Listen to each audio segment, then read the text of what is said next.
नमस्कार दोस्तों, जय श्री श्याम। यहाँ पे एक निवेशक है जिनकी ये क्वेरी है, कमेंट आया है मेरे फर्स्ट वाले चैनल पे जिसका नाम है ग्रो बिजनेस फाइनेंस अब। सर की क्वेरी है कि सर म्यूचुअल फंड में जब हम एक स्कीम से दूसरी स्कीम में हमारा फंड है उसको स्विच करते हैं तो उस कंडीशन में क्या म्यूचुअल फंड हमसे टैक्स लेता है या नहीं? अगर टैक्स लेता है तो किस तरीके से लेता है, कितना टैक्स यहाँ पे हमको देखने को मिलता है? तो आज की वीडियो में यही हम डिस्कस करेंगे। देखो म्यूचुअल फंड में क्या होता है, अगर हम बात करें टैक्स की तो म्यूचुअल फंड में जो टैक्स लगता है वो दो जगह लगता है। कैसे लगता है? पहला तो केस ये है कि म्यूचुअल फंड से आप आपका पैसा रिडीम कर रहे हो तो भी क्या होगा, आपका टैक्स लगेगा। अब म्यूचुअल फंड रिडीम करने पे टैक्स कौन कौन से लगते हैं, शॉर्ट टर्म कैपिटल गेन कितना है, लॉन्ग टर्म कैपिटल गेन कितना है, इस पे डेडिकेट वीडियो बनी हुई है, प्लेलिस्ट बनी हुई है, उसकी लिंक मैं डिस्क्रिप्शन में दे दूंगा। कंप्लीट वहां पे जाना, आपको 3 वीडियो मिलेगी। अब 3 वीडियो के अंदर बताया गया है कि टैक्स है वो कैलकुलेट कैसे करा जाता है, long term capital gain, short term capital gain है।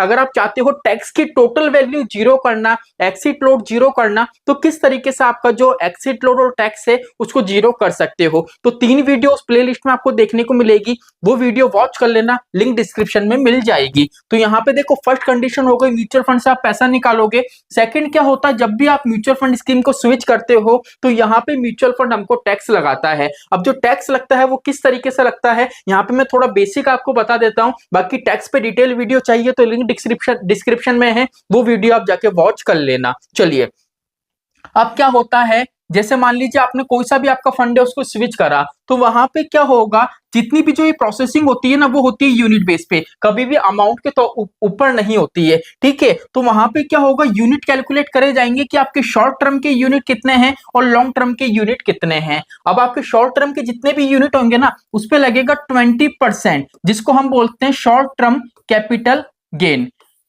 ठीक है, और बाकी जो लॉन्ग टर्म कैपिटल गेन होता है जो 12.5% होता है, लेकिन ये कब लगेगा? ठीक है, आपके शॉर्ट टर्म के यूनिट पे तो कितना 20% का टैक्स लग गया, लेकिन जो आपके लॉन्ग टर्म के यूनिट होंगे ना उसमें टैक्स देखा जाएगा कि भैया आपका टैक्स कितना बन रहा है। बिकॉज क्या है, लॉन्ग टर्म कैपिटल गेन है उसमें 1,25,000 रुपए की हमको छूट मिलती है। अगर आपका टोटल जो रिटर्न है, ठीक है, अगर 1,25,000 रुपए से ज्यादा का है लॉन्ग टर्म के अंदर तो क्या होगा, आपका यहाँ पे जितना भी, जैसे मान लीजिए आपका 2 लाख रुपए का लॉन्ग टर्म कैपिटल गेन है, मतलब 2 लाख रुपए क्या है, आपके जो लॉन्ग टर्म के यूनिट है उसमें आपको जो रिटर्न मिला है वो मिला है 2 लाख का लॉन्ग टर्म के अंदर, लॉन्ग टर्म यूनिट पे। तो उसमें से क्या होगा, 1,25,000 आपके लेस हो गए, अब बच्चे कितने, 75,000। अब जो ये 75,000 है ना इस पे 12.5% कैलकुलेट होगा और जितना भी आएगा वो आपका टैक्स लगेगा। तो इस तरीके से क्या होता है, म्यूचुअल फंड जब हम स्विच करते हैं तो टैक्स कैलकुलेट करा जाता है। अब आप बोलोगे कि सर मेरा टारगेट है मुझे 10 साल के लिए निवेश करना है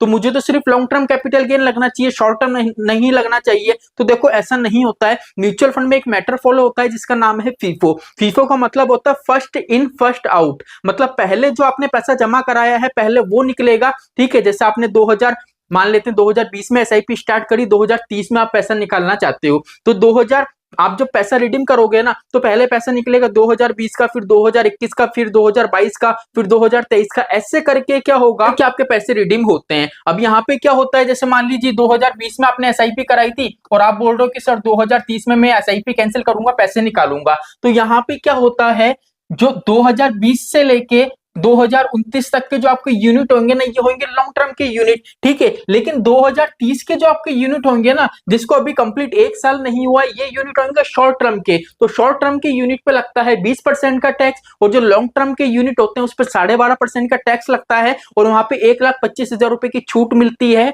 सिर्फ लॉन्ग टर्म कैपिटल गेन पे। शॉर्ट टर्म कैपिटल गेन पे किसी भी तरीके की आपको छूट नहीं मिलती है। और यहाँ पे एक चीज और बता दूं, जितना भी टैक्स कैलकुलेट होता है वो सिर्फ आपके रिटर्न के ऊपर होता है, ना तो आपके प्रिंसिपल अमाउंट पे होता है ना टोटल अमाउंट पे होता है। म्यूचुअल फंड पे जितना भी हमको रिटर्न मिलता है सिर्फ उस रिटर्न वैल्यू पे क्या होता है, टैक्स कैलकुलेट करा जाता है, उसी वैल्यू पे टैक्स लगता है। तो आई होप आज का वीडियो आपको समझ में आ गया होगा कि किस तरीके से म्यूचुअल फंड में टैक्स लगता है। अगर आप फंड को स्विच करना चाहते हो तो यहाँ पे भी टैक्स आपको देखने को मिलेगा और टैक्स कैसे कैलकुलेट होता है वो आपको वीडियो में बता दिया गया है। अगर वीडियो अच्छा लगा हो तो वीडियो को लाइक करना, चैनल को जरूर से सब्सक्राइब कर लेना। तो चलिए आज के लिए इतना ही, मिलते हैं हमारी नेक्स्ट वीडियो में। जय श्री श्याम दोस्तों, जय श्री राधे।